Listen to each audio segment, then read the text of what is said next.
Hola, con mucho gusto de saludarlos. Comienzo este video presentándome. Soy la contadora Teresa Montaño, con un gusto de verlos nuevamente en mi canal de YouTube. Esta vez para hablar de las necesidades de la información financiera en diferentes entidades. Vamos a tratar de conceptualizar la información financiera en un contexto de su uso para diferentes tipos de entidades.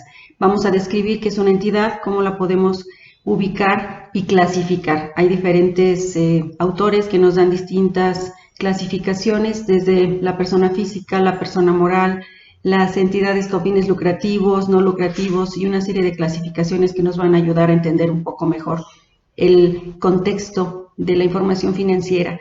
Este canal está a su servicio y con la intención de que nos adentremos un poco más en el estudio de la contabilidad.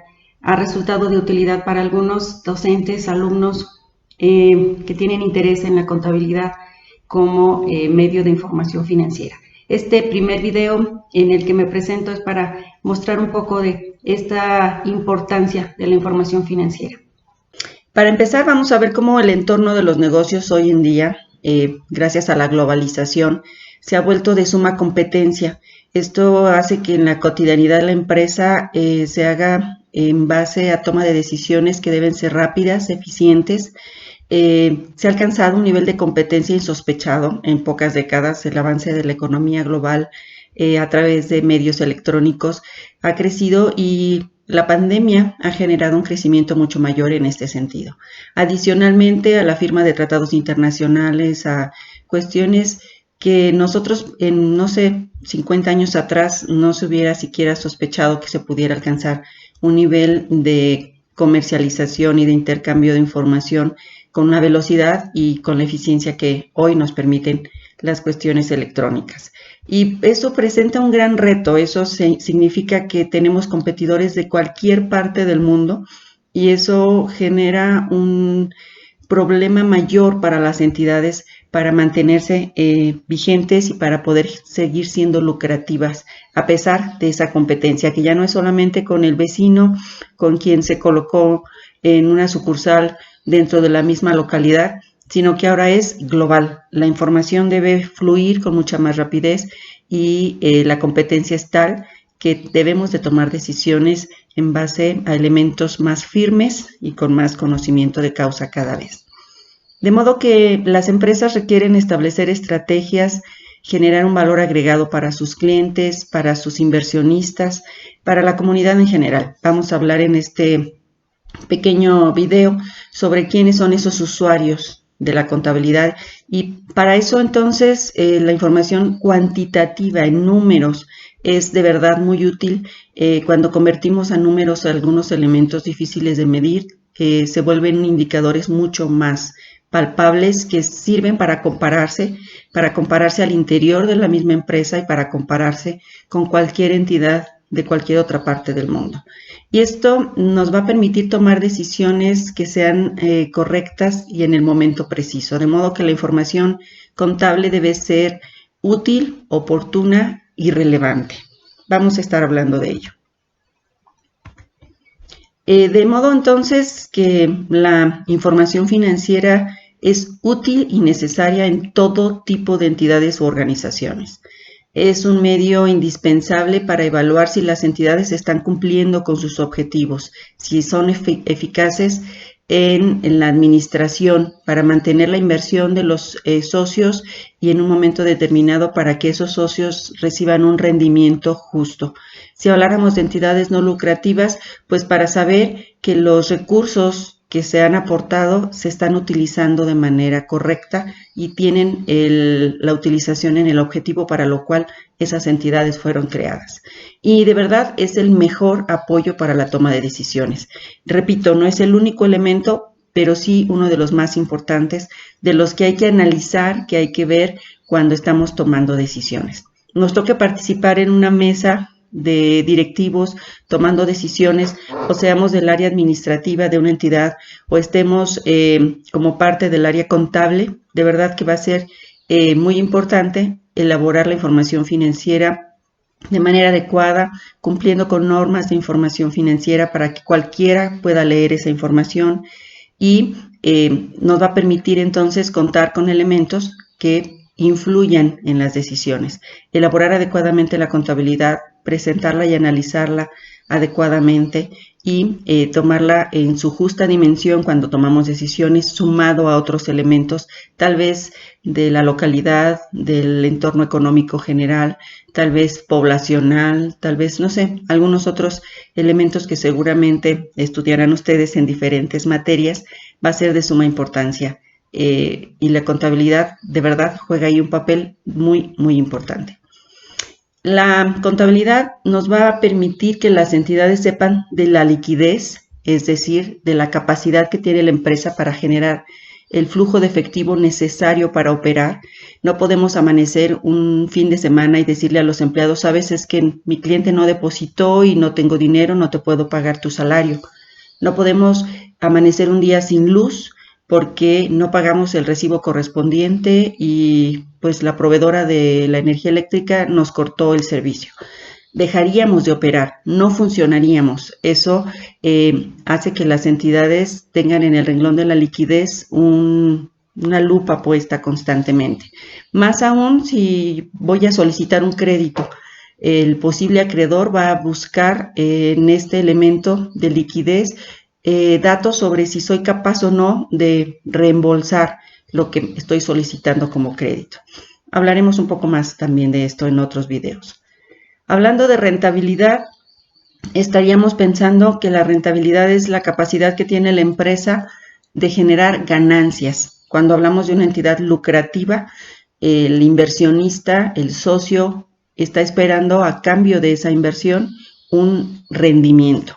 Ese rendimiento es el que va a, no sé, a decidir si sigue con su dinero en nuestra empresa o retira su capital y lo lleva a otro tipo de negocio o a otra empresa que sí le dé ese rendimiento.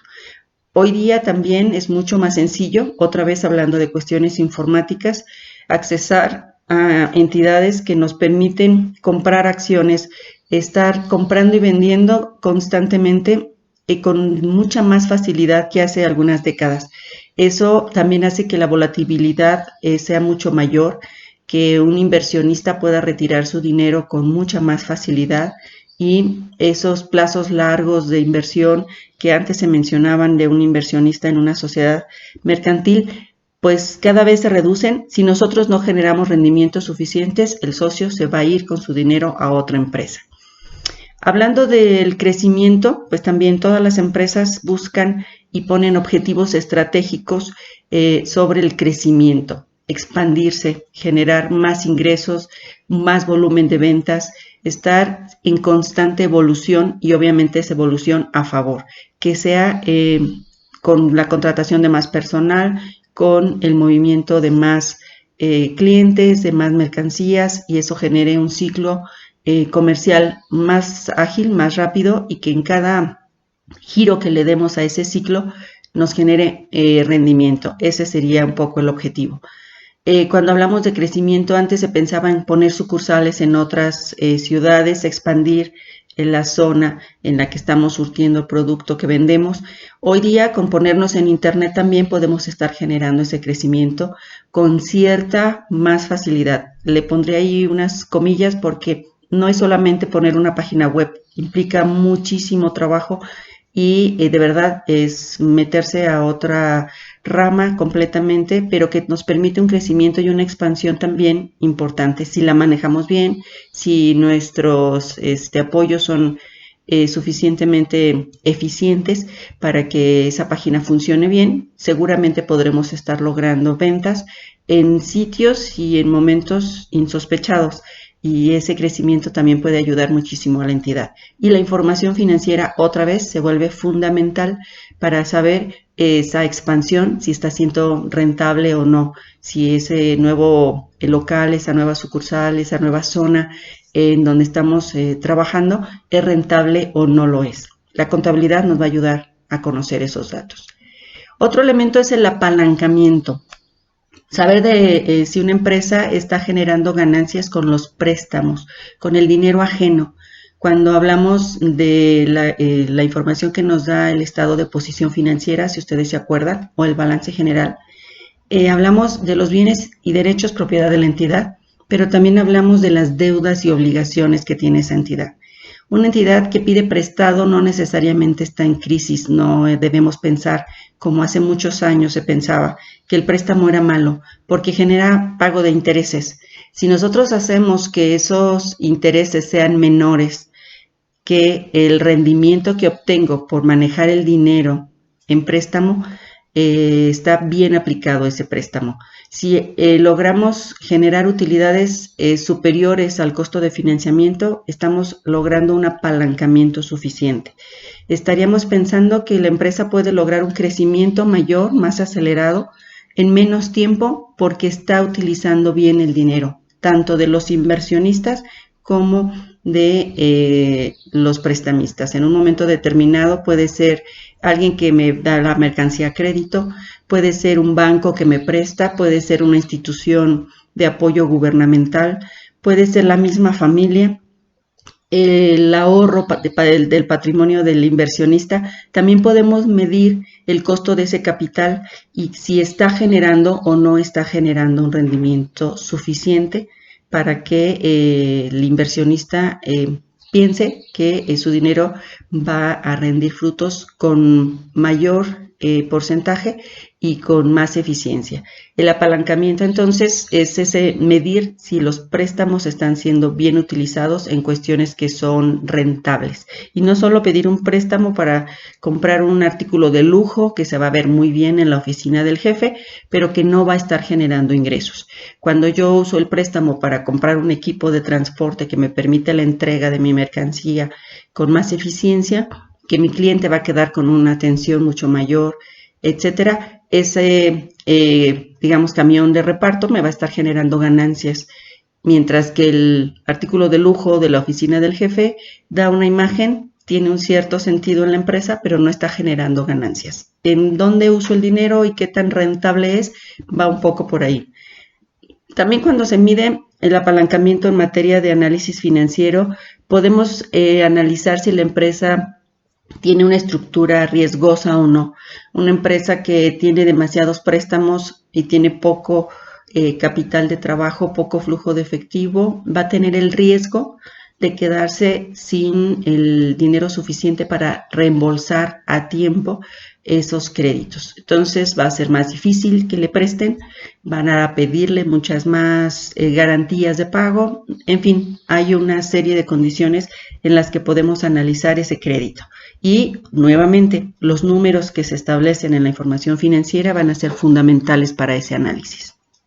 El último punto en esta lámina que nos dice sobre qué cosas conocemos con la contabilidad es la productividad. Si estamos siendo productivos o no. ¿Qué tanto el total de activos que yo tengo genera ingresos? Ese camión de reparto que mencionaba hace un rato que compré, si está generando o no está generando los ingresos suficientes, las utilidades suficientes. Si estoy produciendo la capacidad instalada de mi entidad o tengo desperdiciado el equipamiento. Si tengo demasiado equipo de cómputo, si tengo demasiado mobiliario y que no está generando los ingresos, digamos que serían equiparables o esperados según el monto de la inversión en activos de la empresa. Una empresa que invierte en activos de larga duración lo hace pensando en obtener ingresos futuros. Entonces, en la estructura, una empresa que tiene más activos debería de generar más utilidades. Esa es un poco la intención de la compra de los activos y lo podemos medir también cuando hacemos análisis financiero con los datos que me da la información financiera. Aquí empiezo a hablar un poco de los tipos de entidades económicas que existen. Hay distintas clasificaciones, vamos a hablar de distintos modelos de clasificación de las entidades y aquí vamos a pensar que una entidad económica es cualquier organismo y vamos a ver que lo podemos constituir legalmente de diferentes maneras. Una primera clasificación, decía, es cuando hablamos de entidades lucrativas, cuando se conforman con el objetivo de generar ganancias, cuando la inversión de un socio no tiene otra intención más que obtener rendimientos. Eso es válido, es obviamente legal, siempre y cuando estemos dentro del marco de la normativa de cada país, en la que estemos estableciendo como objetivo de nuestra organización la compra y venta de algún artículo, ya sea fabricado por nosotros, ya sea como intermediarios en un proceso económico, y que no tenemos otra intención más que obtener ganancias. Y es la contabilidad un elemento importante para medir esas ganancias.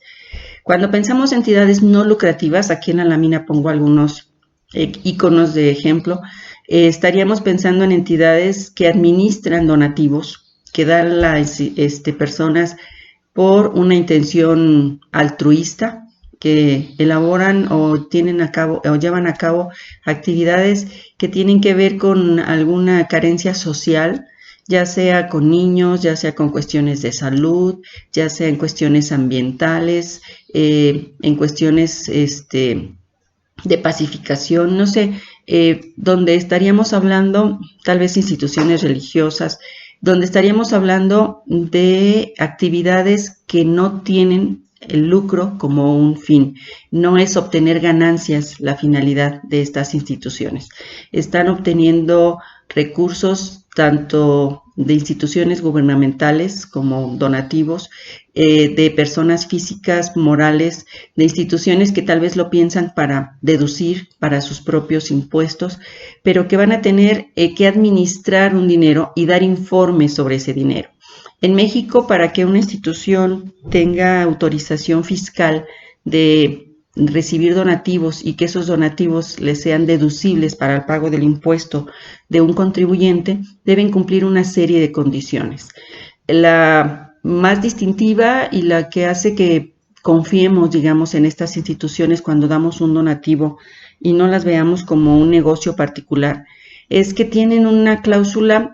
Es requisito tener esta cláusula que dice que si la sociedad se diluye, el organismo se diluye, tiene que donar todos sus bienes acumulados hasta la fecha de su liquidación a una institución también que haga las funciones similares, a otra institución no lucrativa. Si una entidad como el Teletón, por ejemplo, se diluya, lo done a otra institución. Podríamos pensar tal vez en el DIF, es un organismo en México que realiza actividades también de rehabilitación para algunos enfermos con ciertas discapacidades. Podríamos pensar que los edificios, todo el mobiliario, toda la infraestructura que han establecido se done a esa institución. Es una institución que realiza una actividad similar y no pueden en ese momento separar los bienes, dividirlos, venderlos y reembolsarlos a sus fundadores.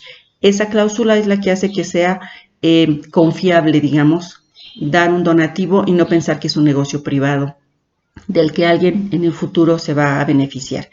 Y nuevamente el que haya verificadoras de que todo se lleve en orden, de que haya un buen uso de los recursos, es la contabilidad un aspecto importante. Para hacer una auditoría financiera, para dar un informe, se requiere de la información financiera. Si pensamos en una tercera clasificación, podemos pasarnos ahora a lo que son los organismos gubernamentales. Tendrían que ser definidos también como no lucrativos, pero tienen su apartado especial, porque están cumpliendo normativa de ley, porque son representantes de sus propietarios, que son toda la población, si pensamos así. Toda la población es propietaria de ciertas instalaciones, de cierto mobiliario, de ciertas actividades de ingreso y de administración de ese ingreso. Y como contribuyentes, pues tenemos interés en saber que los recursos que estamos aportando, como impuestos, como contribuciones en general, son bien aprovechados y que son utilizados para los fines para lo que eso fue destinado. Y si pensamos también en una revisión de una contraloría, la contabilidad se vuelve otra vez un elemento fundamental para poder comprobar que los recursos se han utilizado de manera correcta, que no ha habido fraudes, malos manejos, desvío de recursos, enriquecimiento ilícito de los funcionarios. La contabilidad nuevamente va a ser un elemento fundamental de prueba para saber que los recursos están siendo bien aprovechados. Esta es una primera clasificación de los distintos tipos de entidades. Me paso a una lámina posterior en la que vamos a hablar de otras clasificaciones de las entidades. Por su actividad podemos dividirlas en empresariales y de servicio. En una lámina posterior vamos a ver cuáles son las actividades empresariales. Es muy común hoy día que se habla de emprendimiento, decir voy a poner una empresa. Y estamos dándole el título de empresa a algunas actividades que más bien deberían ser clasificadas como servicios. Las actividades empresariales son solo 6. La industria, el comercio, la ganadería, la agricultura, la pesca y la silvicultura. Son actividades bien definidas, vamos a analizarlas en una lámina posterior, repito, pero si yo no me dedico a ninguna de esas 6 actividades, estoy hablando entonces de un servicio. Si yo pongo un despacho contable, si pongo una oficina de asesoría legal o administrativa, si pongo como negocio la prestación de un servicio, un oficio, un mecánico, un plomero, estaríamos hablando de la prestación de un servicio, no estaríamos hablando de una empresa como tal. Si no hay compra-venta de productos, la fabricación y venta de materiales, la transformación en un nuevo producto y la venta final al cliente, no estamos hablando de una empresa, sino de una prestadora de servicios. Hay algunas ramas como la hotelería, por ejemplo, de la que se habla que ya es una industria turística. Vamos a analizarlo un poco más adelante. En realidad sigue siendo una prestadora de servicios. Vamos a ver entonces una nueva clasificación, sería por la personalidad jurídica.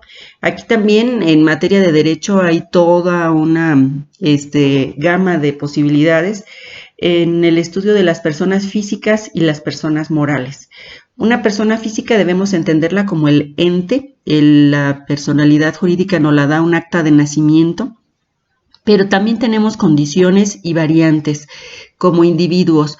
Necesito la mayoría de edad para poder ejercer actos de comercio, para contratar y contratarme, para hacer algunos convenios, digamos. Necesito de cierto carácter legal para que lo que yo firme tenga validez. Necesitamos tener la capacidad jurídica completa, es decir, alguien con una deficiencia mental tal vez requiere de la tutoría de alguien que lo acompañe, no puede por sí solo, igual que un menor de edad, hacer actos que impliquen compromisos, un contrato, un pago, la compraventa de algo. Se volvería necesario tener un tutor. En las personas físicas también podemos hablar de la posibilidad de su nacionalidad. Hay nacionales, hay extranjeros, hay quienes siendo extranjeros tienen residencia en un país determinado, el permiso para trabajar, para ejercer actos de comercio, compra-venta, para establecer una oficina. Podemos pensar entonces en que aún siendo personas físicas, necesitamos ciertas condiciones para poder ejercer la propiedad de cierta organización, de cierta entidad, y entonces que la contabilidad establezca como propiedad todas las cifras que se muestran en los estados financieros pertenecientes a esa persona física. Y debemos separarla muy bien de la persona moral. Una persona moral es cuando se reúnen varias personas físicas o morales también para cumplir con un objetivo lícito y común. Ese objetivo común puede ser lucrativo o no lucrativo. La asociación de este número indeterminado de personas, desde 2 personas en adelante. Hoy día en México, con las sociedades de acciones simplificadas, se puede tener un solo socio, pero que tiene una denominación distinta al nombre de la persona física. Esa denominación se inscribe ante el Registro Público de Comercio, protocolizando actas constitutivas ante un notario, y esa acta constitutiva se convierte como el acta de nacimiento de una persona física. Nos da la identidad jurídica para poder contratar y contratarnos, para que varias personas que reúnen sus esfuerzos, su capital, tengan un objetivo común, tal vez administren por sí solos y trabajen en la empresa, o puede ser que tengan la representación en alguien y depositen ahí la administración, toda la responsabilidad que implica la administración mediante estos contratos. Y estas personas morales también tienen distinta categoría y clasificación. Hay personas morales que las podemos definir con las actividades empresariales que tienen fines lucrativos y que también en México la Ley General de Sociedades Mercantiles les da requisitos y les da ciertas características desde su constitución y cierta responsabilidad sobre lo que se contrate a nombre de esa persona moral. Normalmente el administrador tendrá que dar un informe al resto de los socios de qué hizo con la empresa, qué hizo con los capitales que le depositaron en custodia y cómo ha hecho que ese capital de rendimientos crezca, en qué ha invertido, cómo ha funcionado la empresa. Y los estados financieros nos van a dar ese informe. Las entidades de distintas características pueden tener la condición de que el socio, como en la sociedad anónima es muy común, aporta su dinero y se reúne solamente una vez al año con los administradores para que le den un informe financiero de qué hicieron con la empresa, qué rendimientos, qué resultados se obtuvieron y cómo va a poder recibir los beneficios de esos resultados. Eso, el informe financiero que se entrega en esa asamblea de socios anual es fundamental. Obviamente hay contralores, hay comisarios, se llama en algunas entidades, que van a estar revisando durante todo el año las operaciones de la empresa y que cuando llegue ese informe a manos de los socios, si es que se reunieron solo una vez al año, está, digamos que respaldado por personas que dicen que eso que se informa es cierto y que se puede confiar en las cifras que se están mostrando, que la información dada es confiable. Y para hacer eso confiable requerimos cumplir con las normas de información financiera y presentar la información de manera que se pueda extraer de ella pues el análisis y esos indicadores de los que hablábamos hace un rato para tomar decisiones sobre la empresa. Entonces, desde esa denominación de personas físicas y morales podemos pensar en una gama jurídica importante. Por eso las materias o las carreras de contaduría y de administración estudian algunas materias de derecho relacionadas porque es fundamental entender muy bien esta parte legal para poder darle esa personalidad jurídica a las entidades, sean personas físicas o sean personas morales. Otra clasificación, me paso a la siguiente, es por su tamaño. Hay micros, pequeñas, medianas y grandes empresas.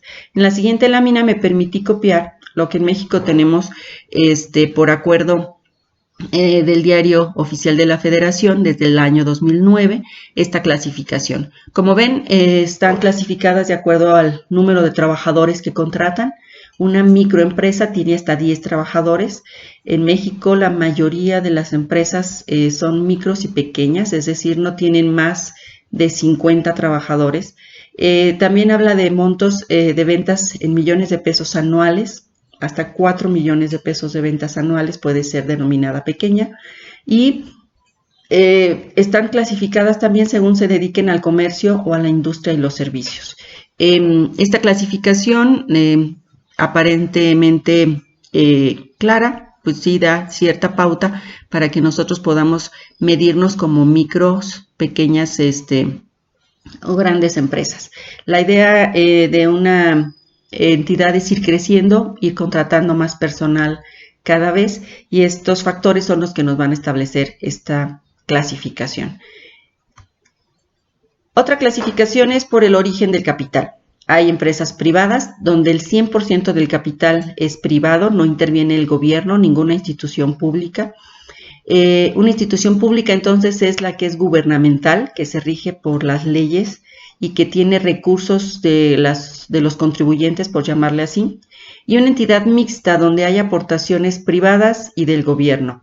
En México le llamamos las paraestatales, donde sí se dedican a ciertas actividades, digamos que podría ser un particular, pero que tienen inversión del gobierno. Algunas entidades así funcionan como la CONASUPO tal vez, donde la inversión era tanto privada como de gobierno y donde se busca vender productos de canasta básica a precios accesibles a cierto sector social de la población. ¿Hay ganancias? Sí, sí es lucrativa y esas ganancias se distribuyen tanto en el gobierno como en los posibles socios que tienen o los convenios que se tienen en este tipo de organismo. Entonces, el origen del capital, hablando de si son totalmente de particulares o son del gobierno, nos da esta clasificación. Y una última clasificación es por su función económica. Hay actividades primarias, que son las que extraen de la naturaleza ciertos productos o materiales, los transforma en un producto terminado que se va a vender en una actividad secundaria. Las actividades secundarias son las que se dedican a la logística del comercio, a la distribución y venta. Tal vez la fábrica hace una primer venta mayoreo en volúmenes grandes de productos y después un distribuidor se encarga de ponerlo en los comercios y de hacerlo llegar al consumidor final. En esas actividades secundarias también hay una serie de actividades de logística en cuanto al transporte, en cuanto a la distribución, la importación, exportación, aduanas, todas estas cuestiones, y también va a tener características muy particulares en su manejo y en su operación como entidad. Obviamente, en ambos casos, la información financiera es fundamental. Hay que saber si el precio dado a un producto incluye todos sus costos cuando hablamos de una empresa transformadora, y esa materia de costos se vuelve importantísima para poder validar, digamos, que estamos obteniendo la utilidad deseada. Hay algunos métodos para establecer precios y basándonos en los costos es uno de ellos. Algunos otros lo hacen por mercado, por percepción, por otras condiciones, pero el establecer el costo claramente de cada unidad fabricada va a ser fundamental para una empresa transformadora, una empresa dentro de esta clasificación primaria. Y en las siguientes, en lo que es el comercio propiamente, estaríamos también encontrando en la contabilidad elementos importantes para incluir los gastos del traslado, los costos de esa logística de la que hablábamos de entrega de los productos en cada unidad vendida. También la determinación del precio basándonos en costos para una empresa comercial es válida. Hoy hay entidades que manejan costos basados en actividades que pueden ser de servicios. Inicialmente la materia de costos se usaba en las empresas transformadoras, hoy son utilizadas para cualquier tipo de entidad. Y las mixtas, pues es una combinación en donde además de fabricar el producto, también lo estamos distribuyendo hasta el consumidor final. Hay cada vez también más entidades que en su corporativo, digamos, tienen el esquema completo para cumplir con las dos funciones. Esta es la lámina de las que les hablaba de las actividades empresariales, solamente para reafirmar lo que decíamos en la primera clasificación. La agricultura, la ganadería, la pesca, la silvicultura y la industria son entidades que están produciendo estos tipos de artículos. En su primer venta están clasificadas en esta categoría. Cuando ya se hace una reventa, imagínense ustedes una central de abastos, se entrega el producto agrícola, tal vez la fruta, y se desempaqueta de esos volúmenes grandes en los que se recibe y ya se empieza a vender al consumidor final en abarrotes, en tienditas, en comercios, donde ya es el consumidor final quien hace el consumo. Entonces estamos hablando de este comercio. La primer venta que se haga de cualquiera de estos artículos, estaríamos hablando de ganadería, de pesca, de silvicultura, de industria. Cuando ya estamos vendiendo por segunda ocasión el producto, ya estamos hablando de comercio, ¿de acuerdo? Tal vez le hacemos una pequeña transformación al empaque, a la presentación, a la forma de venderlo, pero sigue siendo el mismo producto original que nosotros compramos al mayoreo desde su fabricante o su extractor original. El hacerlo en una segunda, tercera ocasión ya nos vuelve comercio. Cualquiera de estas actividades, entonces, decíamos, es una actividad empresarial. Si yo hablo de que soy empresario, es porque me dedico a alguna de estas actividades. Si no, estamos hablando de servicios, ¿de acuerdo? Una clasificación especial la encontramos en las actividades financieras. Son servicios definitivamente, pero merecen un estudio aparte porque son actividades que tienen una reglamentación y un cuidado en el manejo de la contabilidad que es muy estricto, que es sumamente oportuno cuando nosotros vamos a una institución financiera y depositamos dinero, de inmediato se hace el registro contable. El cajero está haciendo el cargo y el abono en la contabilidad para que esto se refleje en la información financiera de la entidad de inmediato. Yo puedo depositar en ventanilla dinero, salir en la misma sucursal bancaria y asomarme en el cajero y ya está reflejado el depósito de mi dinero inmediatamente. Eso hace muy confiable la información y yo creo que si pensamos en la necesidad que tienen los usuarios de confiar, de saber que la información está bien registrada en contabilidad, que no se va a perder ningún depósito, que no se lo van a depositar a otra persona, sino solamente en mi cuenta, en mis registros va a aparecer ese depósito, que yo podré recuperar ese dinero, que me lo van a reembolsar cuando yo lo solicite, que podré hacer pagos desde mis plásticos o mis transferencias electrónicas hoy día. Eso implica una confianza plena en la contabilidad que lleva la institución financiera. Si estamos hablando de aseguradoras, de afores, de compañías fiduciarias, de custodios, de planes de retiro, de fideicomisos, todos estos organismos que pueden formar parte de las actividades financieras tienen una reglamentación particular del gobierno, porque son muy auditados, porque deben de tener un control muy estricto de las reservas y los fondos con los que garantizan que el capital invertido por los inversionistas, por los ahorradores, está bien custodiado, que se va a reembolsar cuando lo soliciten. Todas estas cuestiones hacen que la información financiera sea de suma importancia para este tipo de organizaciones. Se entiende que eso es fundamental en un tipo de organización de esta índole. Por eso, aun cuando son servicios, merecen una clasificación especial.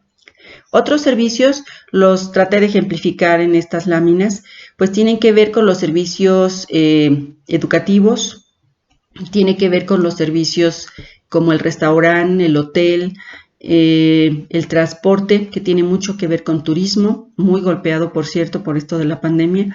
Algunos servicios que tienen que ver con profesiones, el honorario que cobra un profesionista, el cobro que hace un profesional tal vez de un oficio, pensando en un mecánico, en un plomero. Estamos hablando de profesionales que prestan sus servicios de manera personal, ya sea como oficio, ya sea como una profesión que requiera un título para el ejercicio.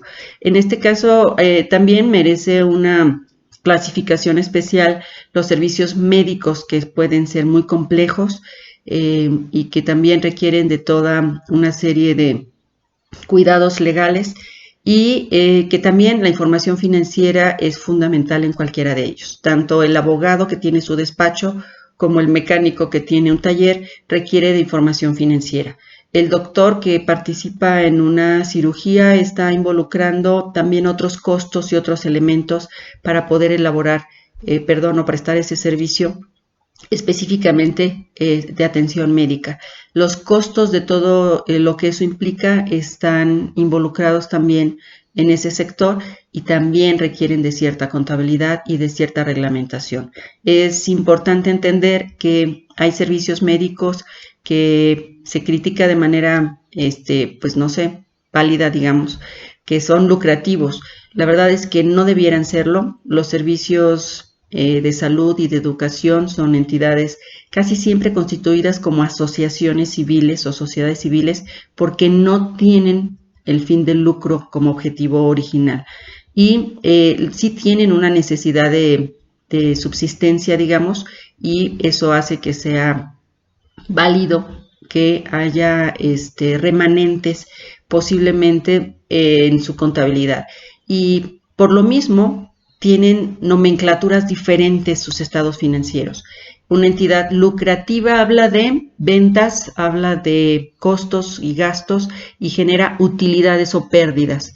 Una entidad no lucrativa, como pueden ser los organismos no lucrativos y los servicios médicos y de educación que menciono ahora, estaríamos hablando de que tienen ingresos, egresos y remanentes. Nunca podemos hablar de una utilidad en un tipo de organismo de este tipo, porque estaríamos contradiciendo lo que desde su fundación se asevera, ¿no? No es la finalidad, las utilidades. Entonces, ahí también cambiamos un poco los conceptos que se involucran en la información financiera, pero siguen siendo útiles, siguen siendo válidos.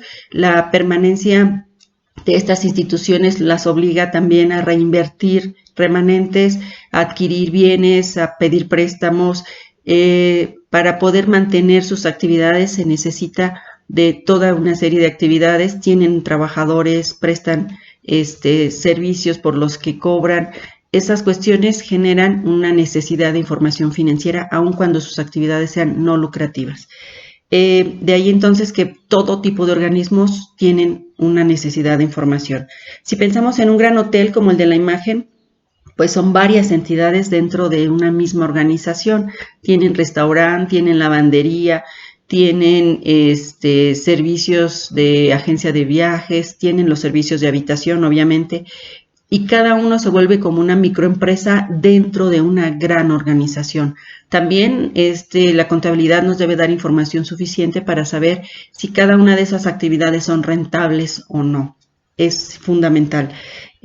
Todas las organizaciones tendrán necesidades muy particulares y de verdad que la contabilidad viene a dar información muy útil para la toma de decisiones en todos esos segmentos.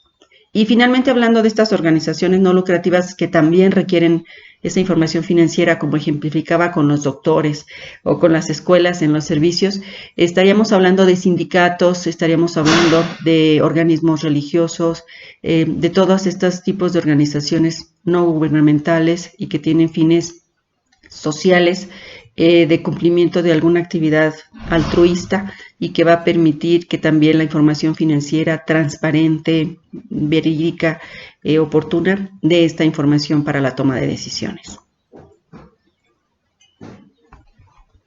Luego de definir lo que son las distintas entidades y sus clasificaciones, podríamos hablar entonces que la profesión que es como exclusiva se dedica a emitir la información financiera es la contaduría pública.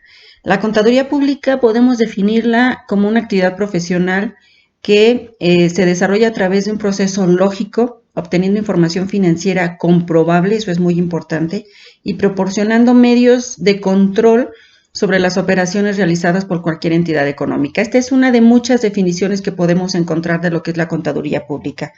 Es una profesión que nos permite analizar la información de las entidades para la toma de decisiones, pero que no solamente se ocupa de la contabilidad como una herramienta, sino que estudia cuestiones relativas a la administración, al derecho, a cuestiones económicas y sobre todo al análisis de la información financiera para la toma de decisiones. La contaduría pública tiene como exclusiva también la auditoría financiera.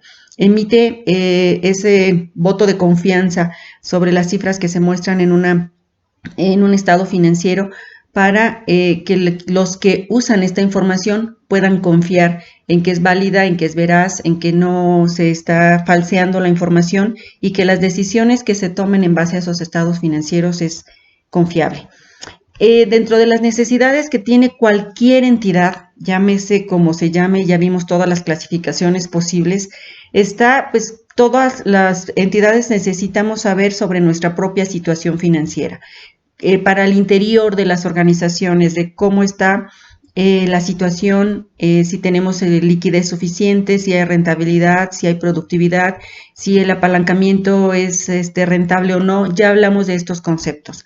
La suma de estas decisiones para planear, organizar, dirigir, ejercer control, si ustedes lo ven, se parece mucho a la definición de lo que es el proceso administrativo. En este sentido, la contabilidad se vuelve una herramienta fundamental en todos estos pasos del proceso administrativo, para saber si la aplicación de los recursos económicos financieros en la organización se están haciendo de manera adecuada, si están dando el resultado esperado según los objetivos de cada entidad, sea como sea que le llamemos y según la clasificación que ya conocimos. De modo que la información financiera como definición emana de la contabilidad, Es información cuantitativa expresadas en unidades monetarias, es decir, siempre en números, siempre en pesos. Hablando de entidades que tienen interés en otros países, pues buscarán una moneda funcional y convertirán esos estados financieros de diferentes países hechos en base a diferentes monedas a una moneda única que les permita fusionar, consolidar la información y tomar decisiones sobre un corporativo, sobre la suma del resultado de muchas empresas en lo individual. También tengo videos en ese sentido de la conversión de estados financieros a una moneda diferente a la que fueron emitidos. En este sentido, entonces, nos muestra la posición y el desempeño financiero de la entidad con el objetivo de que sea útil al usuario para la toma de decisiones económicas. Esa es la función de la información financiera, esa es su importancia, se convierte en una herramienta fundamental para la toma de decisiones. Y cuando hablamos de los usuarios de la información financiera, es decir, a quién le interesa ver un estado financiero de una entidad, pues lo que va a buscar ese usuario es ver el comportamiento económico y financiero de la entidad, qué tan estable está o qué tan vulnerable sería a una posible crisis, la estamos viviendo con esto de la pandemia, qué tanto podría permanecer en el tiempo o tener que cerrar sus puertas y ver qué tan efectivo, qué tan eficiente es en el cumplimiento de sus objetivos. Todas las entidades tienen un objetivo trazado y ese objetivo se puede medir cuando convertimos la información financiera a indicadores que nos van a marcar una pauta. La capacidad entonces para mantener y optimizar los recursos de la entidad, obtener financiamientos adecuados, devolver esos financiamientos o vía utilidades a sus inversionistas, esas fuentes de financiamiento. Y en consecuencia, pues determinar la viabilidad de que la entidad permanezca como un negocio en marcha. Es decir, qué posibilidades tenemos de continuar en el mercado. Si vemos las distintas definiciones que acabo de dar, hablamos de los usuarios de la información financiera. Vamos a enlistar algunos, los principales, las mismas normas de información financiera en su marco conceptual los enlistan así.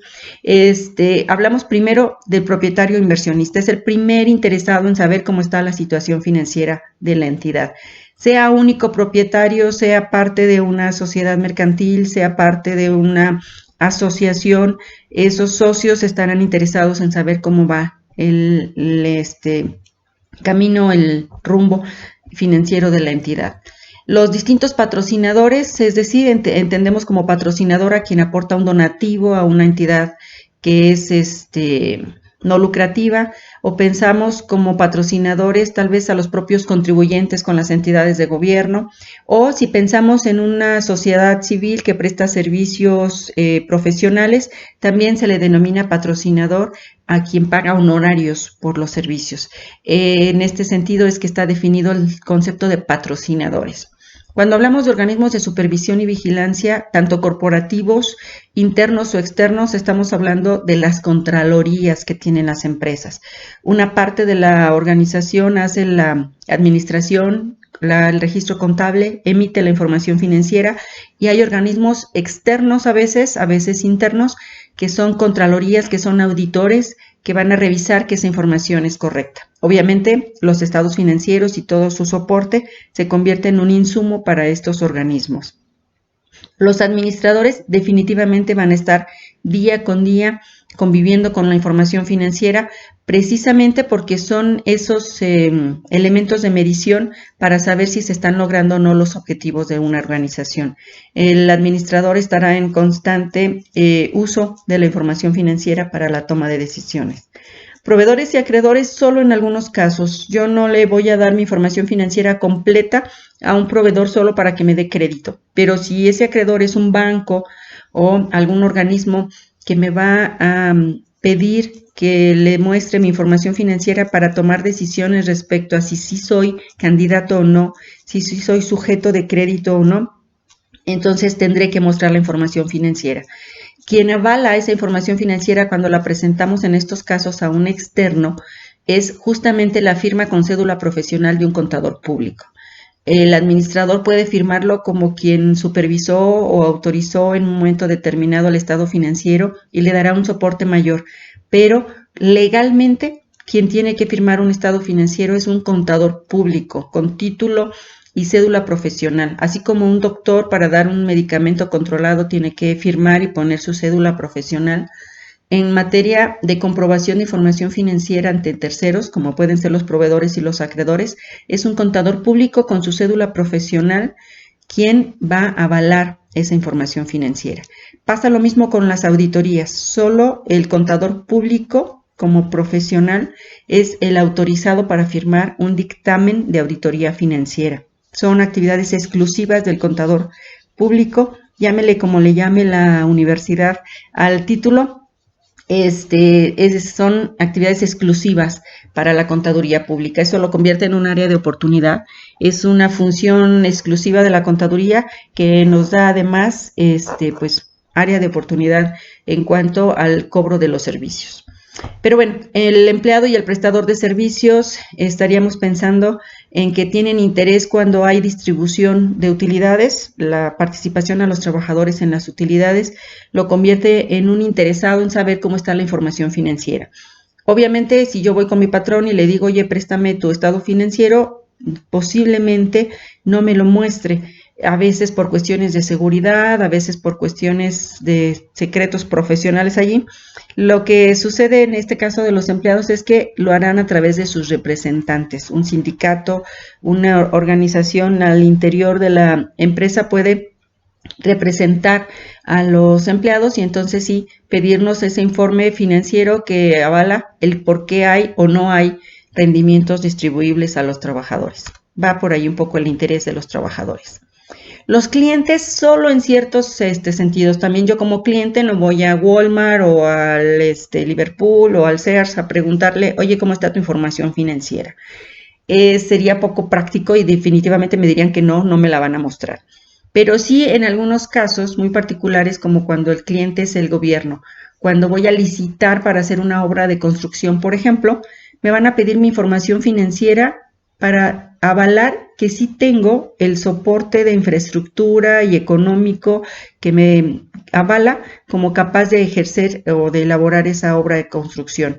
Si el gobierno me contrata para que yo construya un puente, una carretera, alguna obra en construcción para el gobierno, seguramente me van a pedir en la licitación ese estado financiero. Y es con la finalidad de ver que yo tengo la capacidad en estructura y financiera para cumplir con el compromiso. Va por ahí esto de los clientes. No siempre aplica de manera general, pero en algunos casos sí un cliente puede pedirme la información financiera. Cuando hablamos de unidades gubernamentales, aquí el ámbito es creciente, es grande. Muchas entidades gubernamentales pueden pedirme información. Si pensamos en la materia jurídica, un juez puede ordenar la información financiera en muchos ámbitos. Puede ser un pleito mercantil, puede ser un pleito, no sé, en materia hasta familiar, en donde el juez necesite saber de la situación financiera, económica, de los ingresos, del capital con que cuenta una familia, por ejemplo, en un divorcio o en una sucesión. La información financiera es fundamental para saber qué bienes heredan, en qué condiciones, y se trata de empresas. Esas empresas deben de estar administradas por el sucesor hasta que se hagan los cambios de propietarios correspondientes y se pueda concluir con esos procesos. Un juez va a determinar en materia de prueba que se muestre la información financiera, y la información financiera será un elemento probatorio en estos pleitos y cobranzas, como le llaman los abogados. Entonces, habrá una serie de unidades gubernamentales a las que les pueda interesar la información financiera de las distintas entidades. Y obviamente al SAT, pensando en México, el sistema de administración tributaria, ese organismo que es la Secretaría de Hacienda, que tiene interés muy particular en la información financiera, porque en base a los resultados financieros, las empresas o las entidades en general estarán pagando sus contribuciones, sus impuestos.